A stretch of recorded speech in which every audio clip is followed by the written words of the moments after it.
嗰所以呢，我娘呢，你怪得赢吼，也总干杂事吼，都嘛个呢，喂。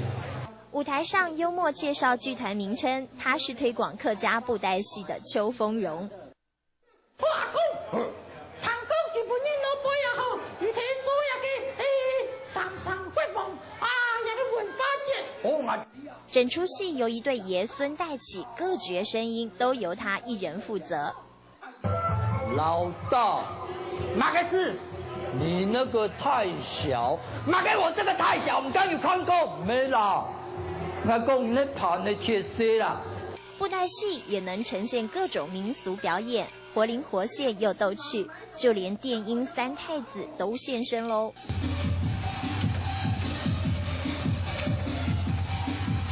不论是小朋友或者是大人，他们都有童心。客家文化需要传承，他们需要学客家文化，可是你必须去想他们想要什么，而不是他们需要什么。徒弟，你好，老爷。妈妈有个东西啊。请问你这里有卖海绵宝宝吗？哦。懂得以活动手法表演，这可是邱丰荣10多年来慢慢学习到的。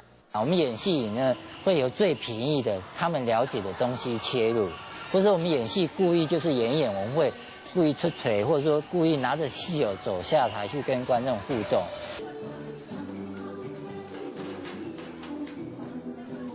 其实愿意投入客家布袋戏的人不是很多，不止邱丰荣的老师，就连他的团员也几乎都不是客家人。但是他求新求变的精神令团员佩服，包括他自己做的道具，很多都会觉得让人家觉得说，可以这样子哦，那效果又很好。从行李箱拿出一个个戏偶，都是邱丰荣的宝贝。为了让布袋戏加入客家精神，他甚至自己制作戏偶，花布就自己去迪化街买，好，然后自己去重新制作，因为传统布袋戏也不会有这种衣服。从兴趣到投入、推广、创新，现在更懂得如何以分享方式演出。身为客家子弟，邱丰荣要透过他最爱的布袋戏，传承客家文化。